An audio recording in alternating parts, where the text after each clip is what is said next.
ya hemos visto anteriormente, el sensor está compuesto por fotorreceptores que filtrarán longitudes de onda rojas, verdes y azules para componer la imagen final. Con el filtro Bayer, que suele ser el patrón más habitual, obtenemos un canal de rojo, uno de azul y dos de verde. Acuérdate que tenemos el doble de verdes que de rojos y azules para cuadrar la distribución de los tres colores entre todos los píxeles, enfatizando el verde porque la visión humana es más sensible a ese color por una serie de razones. Entonces, tras la cadena de conversiones de luz a voltaje eléctrico y posteriormente información digital, la contribución de cada píxel es volcada finalmente al archivo RAW. Mediante algoritmos de mosaico interpolamos en cada píxel la información necesaria a partir de sus píxeles vecinos para obtener los tres valores iniciales de RGB, rojo, verde y azul, en cada píxel.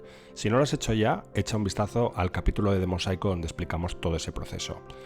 Y tras la asignación de color, corrección de gama y conversión al espacio de color correspondiente, obtenemos la imagen finalmente revelada. Por tanto, una cosa está clara: cuanto más fiable sea de partida la señal que captan los píxeles del sensor, mejor será la información de base y mejores serán las condiciones para componer la imagen final. ¿Y cómo funcionan esos píxeles? ¿Qué podemos hacer para optimizar su funcionamiento?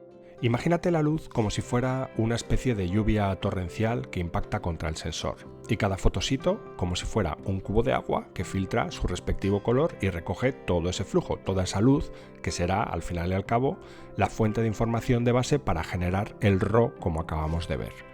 Por tanto, el tamaño del píxel, de cada píxel del sensor individual, el tamaño de ese cubo de agua, es fundamental para poder captar la mayor cantidad de flujo, la mayor cantidad de luz posible, en definitiva, la mayor cantidad de información.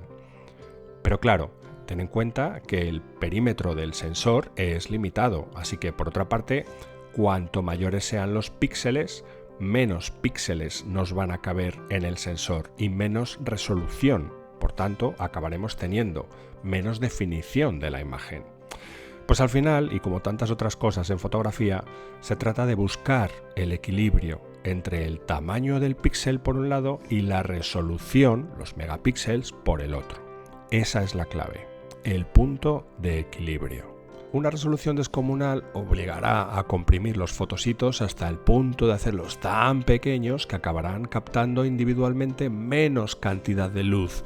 Subrayo lo de individualmente, porque lo que tendremos en cuenta no es la suma de la luz acumulada de forma colectiva entre todos esos píxeles, sino lo que cada píxel por separado y por sí mismo será capaz de reportar a su respectivo fotodiodo.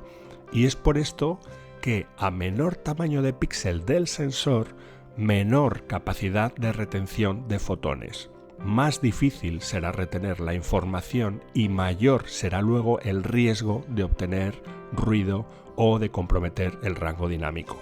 En conclusión, un tamaño de píxel excesivamente grande, como hemos visto, podrá obtener mucha luz y ser muy fiable ese píxel, pero claro, hará disminuir la resolución de la imagen final.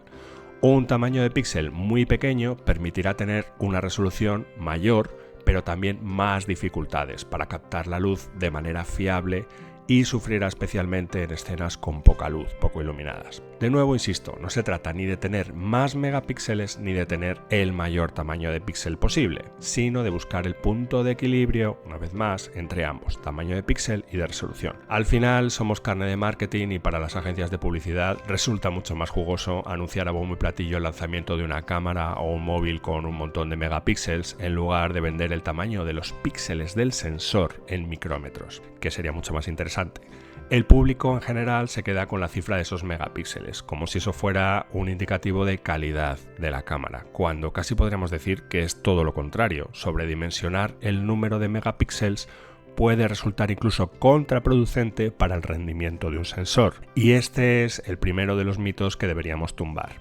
Alcanzada una resolución decente, caben muchos matices en ese decente, meter más megapíxeles de los estrictamente necesarios no tiene por qué redundar en beneficio del equipo. Claro, la cuestión es definir qué es una resolución decente y de nuevo, como tantas otras cosas en fotografía, dependerá del uso que le vayamos a dar a ese sensor. Por ejemplo, para grabar vídeo en 4K, en sentido estricto, solo hacen falta entre 8 y 12 megapíxeles. Pero si quieres hacer recortes para ampliar ciertas partes de la imagen sin comprometer la calidad, necesitarás tener mayor resolución, para aumentar esa zona recortada sin tener que escalar hacia arriba, es decir, sin tener que inventar información que no tienes y degradar la calidad de la imagen. Igualmente, y siguiendo con el ejemplo de grabar en 4K, hay cámaras que aprovechan a grabar incluso por encima de la resolución nativa necesaria, hacen un sobremuestreo, un oversampling, para luego escalar hacia abajo, o sea, interpolar la información contributiva de varios píxeles para generar uno solo y conseguir así resultados con algo menos de ruido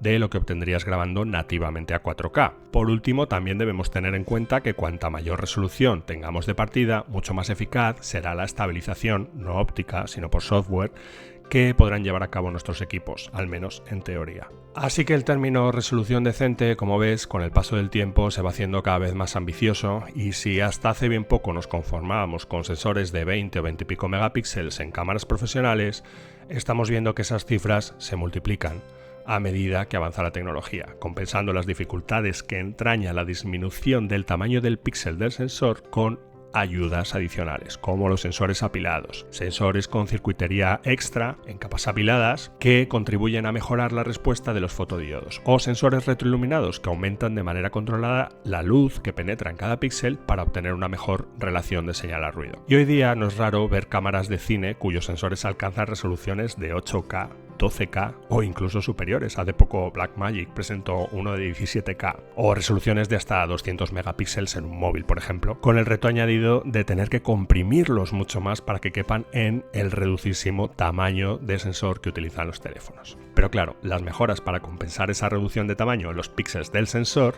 también se hacen cada vez más necesarias y a veces incluso tal vez demasiado intrusivas.